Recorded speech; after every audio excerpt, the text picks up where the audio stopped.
El día de mis 18, mis padres me sentaron y dijeron, no somos tu familia, eres adoptada.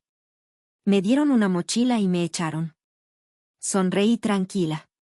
Porque no sabían que semanas antes había encontrado la verdad que ellos escondían. Nos alegra muchísimo tenerte aquí con nosotros hoy. Antes de comenzar, queremos saber de ti, escribe en los comentarios el nombre de tu ciudad. Muy bien, vamos directo a la historia. Esa mañana, al despertar, el olor a pastel de vainilla llenó la casa. Me sorprendí, porque mi mamá adoptiva, Carmen, nunca cocinaba. Ni en Navidad, ni en el Día de las Madres, nada. Pero ese día, el de mis 18 años, ahí estaba ella, con las manos en la masa. Era 1995, vivíamos en un pueblo cerca de Puebla, en una casa sencilla de adobe, con un patio donde el gallo cantaba al alba. Todo parecía normal, pero algo en mi estómago me decía que no lo era. Tal vez era el silencio pesado que siempre había entre nosotros. Pasé la mañana tranquila, todavía en pijama, pensando en lo raro que era ese gesto. Luego, por la tarde, mi papá adoptivo, Tomás, me llamó al comedor. Nora, ven, dijo con esa voz firme que usaba cuando algo serio pasaba. Entré y lo vi sentado en la silla de madera, sin mirarme a los ojos. Carmen estaba a un lado, con la mirada clavada en el suelo, las manos apretadas sobre su delantal. Siéntate, ordenó él. Me senté, confundida, con el corazón latiendo rápido. Eres adoptada, soltó Carmen de repente, sin suavidad, como si dijera que se acabó el agua. Te recogimos cuando tenías 2 años. Tu madre no podía cuidarte. Tomás agregó, frío como siempre, ya eres mayor, Nora. Es hora de que sigas tu camino. Sacó una mochila vieja de debajo del sillón y la empujó hacia mí con el pie. Ahí hay ropa y unos pesos. Te conseguimos un lugar en una pensión en la ciudad. Mis manos se quedaron heladas, ¿me estaban echando el día de mi cumpleaños? No lloré. No grité. Me levanté despacio, tomé la mochila y dije, gracias, con una sonrisa que no sentía. Ellos no notaron cómo mis dedos se aferraron al asa, ni el brillo duro en mis ojos. No sabían que, 3 semanas antes, había encontrado algo que ellos nunca imaginaron. Algo que cambiaría todo. 3 semanas antes de que todo se derrumbara, estaba buscando un recibo del agua en el escritorio de Tomás. Era un mueble viejo, de esos que crujen con cada cajón que abres, lleno de papeles desordenados. Mientras revolvía facturas y recibos amarillentos, mis dedos tocaron algo diferente, un sobregastado, con las esquinas dobladas. Lo saqué con cuidado, como si supiera que escondía algo importante. Adentro, encontré un acta de nacimiento. Mi nombre estaba ahí, Nora Sánchez Morales, fechado en 1977. Pero lo que me detuvo el aliento fue el nombre de mi madre, Elena Morales. No había padre registrado, solo un espacio en blanco que pesaba como plomo. No pude dormir esa noche. Al día siguiente, tomé el camión al centro del pueblo y me metí en la biblioteca municipal. Era un lugar polvoriento, con estantes llenos de libros que nadie tocaba y una sección de periódicos viejos guardados en cajas. Pedí los archivos de los años 70, diciendo que era para un trabajo escolar. Hojeé páginas quebradizas hasta que lo encontré, un artículo de 1977. Enfermera del Hospital Psiquiátrico San Rafael internada tras acusaciones. Hablaba de Elena Morales, una enfermera que denunció al doctor Raúl Mendoza por experimentos ilegales con pacientes. Decía que ella había intentado sacar a la luz abusos en el hospital, pero que él, un hombre influyente, la hizo callar. Un mes después, la declararon inestable y la encerraron en el mismo San Rafael. El periódico no decía más, pero mi cabeza no paraba de dar vueltas. Seguí buscando. En otro artículo, años después, vi que Mendoza había fundado una organización de bienestar para mujeres, la Fundación Esperanza y Vida. El nombre me sonaba. Recordé las cartas que llegaban a casa, esas que Tomás firmaba con donativos generosos. Siempre decía que era caridad, que ayudaba a los necesitados. Pero ahora, con el acta en mis manos y esas líneas borrosas en mi mente, todo empezaba a encajar de una manera que me revolvía el estómago. No era una coincidencia que yo hubiera terminado con ellos. ¿Qué tenía que ver Tomás con ese hombre? ¿Por qué me habían adoptado justo después de que encerraran a Elena? Guardé el acta en mi chamarra y regresé a casa esa tarde con el corazón acelerado. No le dije nada a nadie. Carmen seguía en su rutina de barrer el patio, y Tomás llegó tarde, como siempre, oliendo a tabaco y mezcal. Me miraron como si nada hubiera cambiado, pero para mí, todo era diferente. Ese papel no era solo un documento, era una puerta que se abría a un pasado que me habían robado. Decidí que no me quedaría de brazos cruzados. Si Elena era mi madre, si lo que decían de ella era verdad, entonces tenía que encontrarla. No sabía cómo, pero algo dentro de mí, una chispa que nunca había sentido antes, me decía que debía empezar a buscar respuestas. Y pronto, porque el tiempo no espera a nadie, mucho menos a una muchacha como yo, con nada más que una carta y un montón de preguntas. Salí de la casa esa tarde con la mochila al hombro y el corazón en la garganta.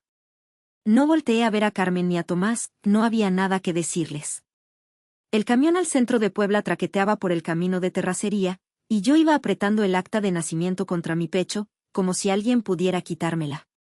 Llegué a la pensión que me habían conseguido, un cuartito húmedo en una calle ruidosa, con paredes descascaradas y un colchón que olía a sudor viejo. Dejé la mochila en el suelo y me senté en la cama, mirando el sobregastado. Era lo único que me ataba a algo real, y no lo iba a soltar. Al día siguiente, me levanté temprano. No tenía plan, pero sí una idea fija: encontrar a Elena. Fui caminando a la hemeroteca de la universidad, a unas cuadras de la catedral. El sol pegaba fuerte, y el aire olía a gasolina y tamales de los puestos callejeros. Ahí, entre estudiantes y libros polvorientos, pedí más periódicos de los 80. Quería saber qué pasó con San Rafael después de que encerraran a mi madre. Hojeé páginas hasta que di con una nota pequeña, casi escondida: el hospital cerró en 1983 por irregularidades administrativas. Los pacientes, decía, fueron trasladados al centro de reposo La Esperanza, un lugar a 3 horas de Puebla, rumbo a Tlaxcala. Anoté el nombre en un pedazo de papel y sentí un escalofrío. Estaba más cerca, pero aún tan lejos. El problema era el dinero. Los pocos pesos que Tomás me dio apenas alcanzaban para una semana en la pensión. No podía pagar un camión a La Esperanza, ni comida decente. Pasé 2 días pensando, dando vueltas en el cuartito, hasta que vi un anuncio en la calle: se busca ayudante en comedor, no se necesita experiencia. Era un lugar sencillo, de esos donde los traileros paran a comer gorditas y café de olla. Me presenté con la dueña, una señora gorda y amable llamada Doña Lupe. ¿Sabes lavar trastes?, me preguntó. Dije que sí, aunque mis manos temblaban. Empiezas mañana a las 6, respondió, y me dio una palmada en el hombro.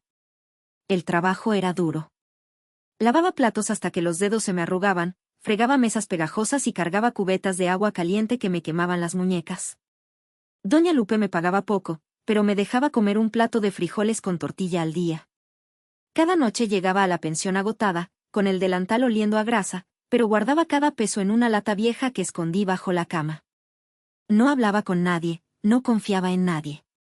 Solo pensaba en Elena, en su cara que no conocía, en lo que le habrían hecho. Me imaginaba su voz, sus manos, y eso me mantenía despierta, planeando. Después de 10 días, junté lo suficiente para el pasaje. No era mucho, pero alcanzaba para ir y volver, si no comía en el camino. Fui al mercado a comprar el boleto, con la lata en una mano y el acta en la otra. La taquillera, una mujer de ojos cansados, me miró raro cuando pedí el camión a Tlaxcala. ¿Vas sola, muchacha?, preguntó. Sí, dije, seca, y me dio el papelito sin más preguntas. Esa noche no dormí. Me quedé mirando el techo, escuchando los ronquidos de los otros huéspedes, y me juré que no pararía hasta saber la verdad. Al amanecer, me puse la chamarra, guardé el acta en el bolsillo y salí a la terminal. Era el primer paso, y no había vuelta atrás. Estaba fregando trastes en el comedor de Doña Lupe cuando sonó el teléfono del mostrador. Era uno de esos aparatos viejos, de disco, que zumbaba como mosca atrapada. Doña Lupe me llamó: Nora, es para ti. Fruncí el ceño, nadie sabía que estaba ahí. Tomé el auricular con las manos mojadas y escuché una voz grave, conocida: para, Nora, o te va a pasar lo mismo que a ella. Era Juan, el compadre de Tomás, un tipo grandote que siempre andaba con él en las ferias del pueblo. Colgué sin responder, con el corazón en la boca. Miré a mi alrededor, pero solo vi a los traileros comiendo sus tacos, ajenos a todo. No le conté a doña Lupe, no quería meterla en problemas. 2 días después, pasó lo peor. Llegué a la pensión después del turno, agotada, con los brazos doliendo de tanto cargar ollas. La puerta de mi cuarto estaba entreabierta. Entré y vi el desastre, la cama volteada, la lata de mis ahorros abierta y vacía. Revisé la mochila, que había dejado bajo el colchón, y el alma se me cayó al suelo, no estaba. Alguien se la había llevado. Revisé cada rincón, sudando frío, hasta que encontré el acta de nacimiento tirada en el suelo, como si me la hubieran dejado a propósito. No tocaron la ropa ni los pocos pesos sueltos, solo la mochila. Era un mensaje claro, me estaban vigilando. Me senté en el piso, temblando, pero en lugar de miedo, sentí rabia. No me iban a parar. Tuve que empezar de cero. Doña Lupe me prestó una bolsa de tela vieja para guardar mis cosas, y seguí trabajando como mula. Lavaba trastes más rápido, fregaba el piso hasta que brillara, todo para juntar de nuevo el dinero del pasaje. Cada noche, escondía el acta en mi chamarra y dormía con un ojo abierto, escuchando cada ruido en la pensión. No sabía quién había sido, pero el tono de Juan en el teléfono me decía que Tomás estaba detrás. Siempre había sido frío, pero ahora lo veía como algo más, un enemigo. Pasaron 5 días más de sudor y callos en las manos. Finalmente, tuve lo justo para el camión a Tlaxcala. Fui a la terminal al amanecer, con el sol apenas asomando entre los cerros.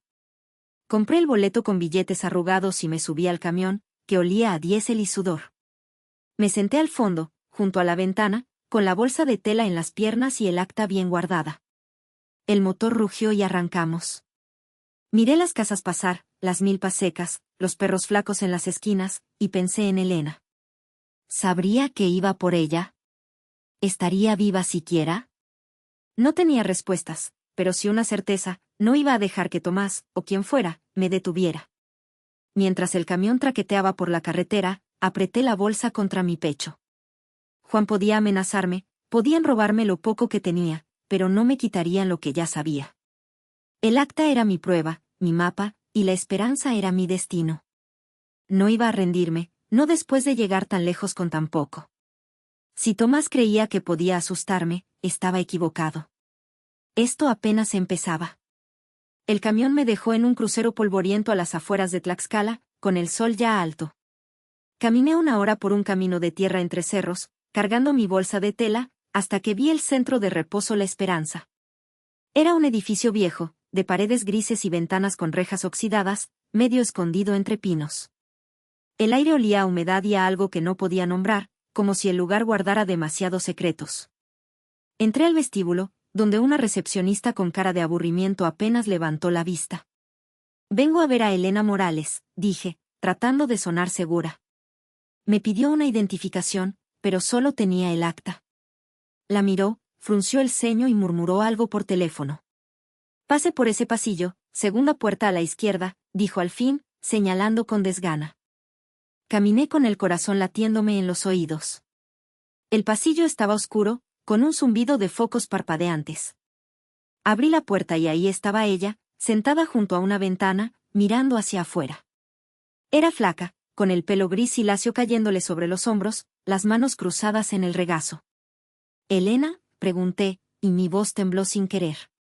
Giró la cabeza despacio, y cuando sus ojos se encontraron con los míos, algo brilló en ellos, sorpresa, tal vez dolor. No dijo nada al principio, solo me miró como si intentara recordar. Me acerqué, sintiendo el suelo frío bajo mis tenis gastados. «Soy Nora. Encontré tu acta de nacimiento.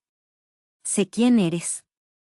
Su boca se abrió apenas, y un susurro salió, «Todavía me vigilan». Miró hacia la puerta, luego al techo, como buscando cámaras que no veía. Mendoza y sus socios grababan todo, decían que era para estudios, pero era para controlarnos. Hablaba bajo, como si las paredes pudieran oírla. Nos daban drogas, nos hacían olvidar cosas. Yo intenté pararlos, pero me encerraron aquí. Sus manos temblaron, y yo tragué saliva, sintiendo un nudo en la garganta. «Leí lo que hiciste», le dije. «Sé que denunciaste a Mendoza, que por eso te quitaron todo. Saqué el acta de mi chamarra y se la puse en las manos. Sus dedos la tocaron como si fuera a romperse. No deberías estar aquí, niña, dijo, y sus ojos se llenaron de miedo. Si saben que me encontraste, te harán daño. Pero yo negué con la cabeza. No me voy a ir sin ti. No después de lo que me hicieron a mí también. Le conté cómo Tomás y Carmen me echaron, cómo descubrí las conexiones con Mendoza. Ella cerró los ojos un momento, respirando hondo. Nunca quise que te llevaran. Luché por ti, pero me quitaron la voz. Una lágrima le rodó por la mejilla, y yo sentí que algo se rompía dentro de mí. Me arrodillé junto a ella y tomé su mano, fría y huesuda. Ya no estás sola, le prometí. Voy a sacarte de aquí, aunque sea lo último que haga. Nos quedamos así un rato, en silencio, hasta que una enfermera asomó la cabeza por la puerta. Se acabó la visita, dijo, seca. Me puse de pie, pero antes de irme, Elena apretó mi mano con una fuerza que no esperaba. Ten cuidado, Nora. Ellos no perdonan. Asentí, guardé el acta y salí con el pecho ardiendo. Afuera, el viento cortaba como navaja, pero yo no sentía frío. Solo sentía a Elena, mi madre, viva y atrapada. Y supe que no descansaría hasta liberarla. Regresé a Puebla en el último camión, con la cabeza zumbando por lo que Elena me había dicho. Me bajé en la terminal y caminé hasta una fonda barata cerca del mercado, donde pedí un café para calentarme las manos. Ahí, bajo la luz tenue de un foco, saqué unos recibos que había robado del escritorio de Tomás antes de irme. Los había guardado sin revisarlos bien, pero ahora los leí con atención. Eran comprobantes de donativos a la Fundación Esperanza y Vida, firmados por él como asesor especial. Las fechas coincidían. Justo después de que encerraran a Elena, Tomás empezó a mandar dinero. No era solo un donador, te estaba metido hasta el cuello con Mendoza. Esa noche, me quedé en un cuartito que renté con lo poco que me sobraba del comedor. Quería más pruebas. Al día siguiente, volví a la hemeroteca y busqué cualquier cosa sobre la fundación. Encontré una nota vieja. Mendoza la creó para rehabilitar mujeres vulnerables, pero no había detalles, solo elogios vacíos. Entonces, mientras caminaba de regreso a la fonda, pasó lo peor. 2 hombres me siguieron desde la esquina de la universidad.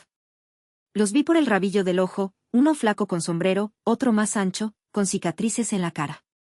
Apuré el paso, pero me alcanzaron en un callejón oscuro cerca del mercado. Tomás te manda saludos, dijo el flaco, y antes de que pudiera correr, el otro me dio un golpe en el estómago. Caí al suelo, jadeando, y me patearon las costillas.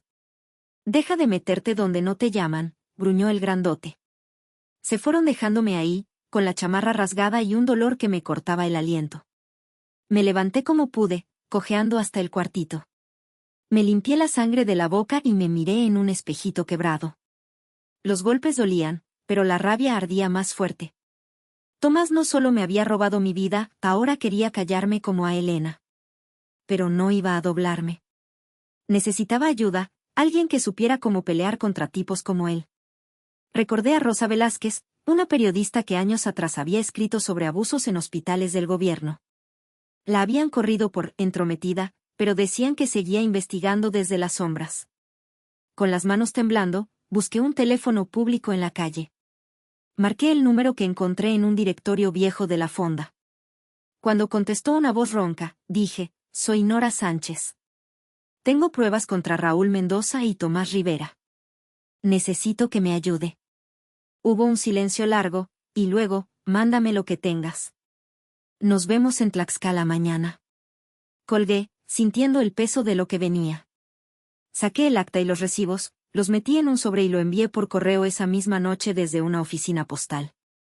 Tomás podía golpearme, podía amenazarme, pero no iba a parar.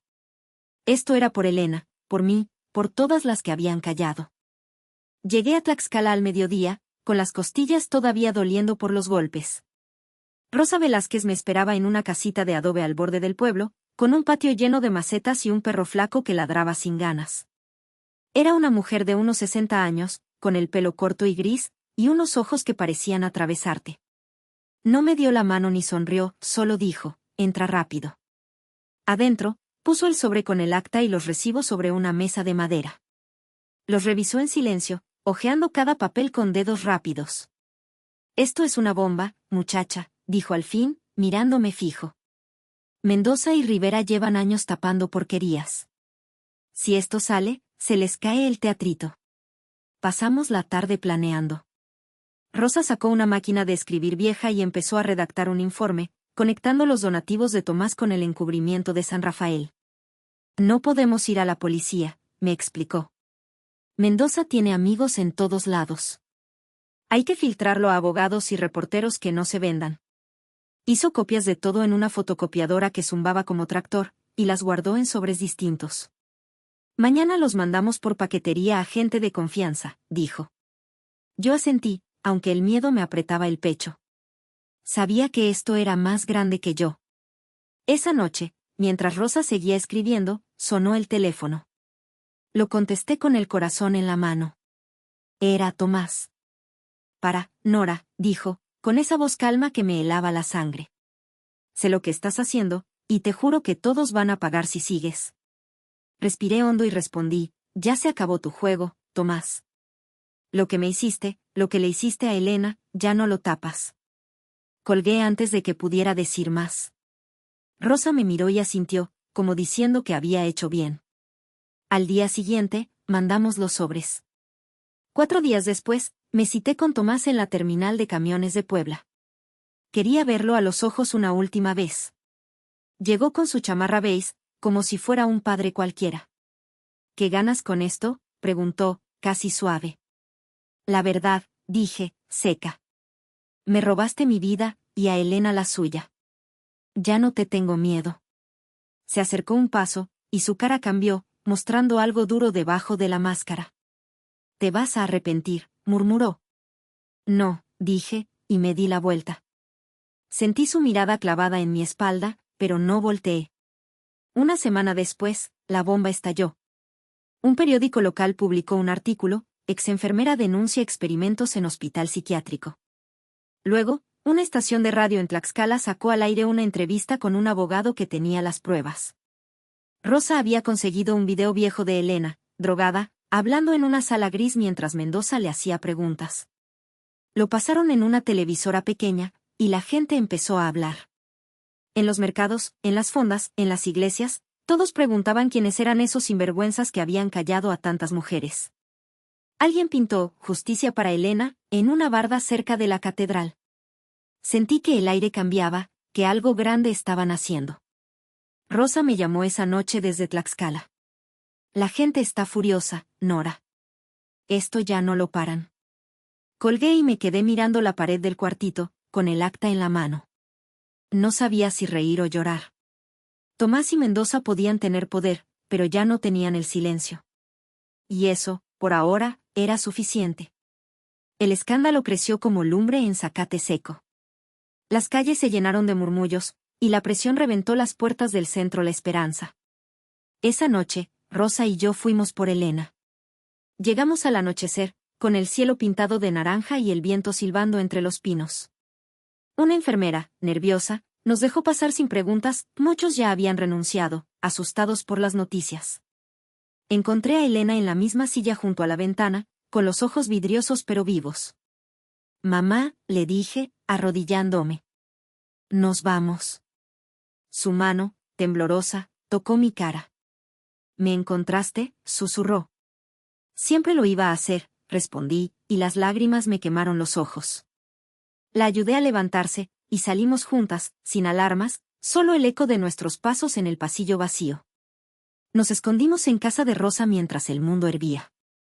Los periódicos no paraban: «Arrestan a Tomás Rivera por encubrimiento». Luego, «Raúl Mendoza enfrentará juicio». Las familias de otras pacientes empezaron a hablar, y una marcha llenó la plaza de Puebla con pancartas que decían «No más silencio». Entretanto, Rosa siguió buscando. 6 meses después, me llamó. Habían encontrado a Clara, una muchacha que investigó lo mismo años atrás y huyó con otro nombre. Volé a verla a Oaxaca. Nos sentamos en un café, y hablamos de lo que queríamos construir, un refugio para las que, como nosotras, habían perdido tanto. Elena y yo empezamos de nuevo en una casita prestada. Ella, con terapia y tiempo, fue recordando pedazos de su vida. Yo la escuchaba, cosiendo las heridas de las dos. Tomás nunca volvió a llamar, su juicio sigue enredado en tribunales, pero ya no importa.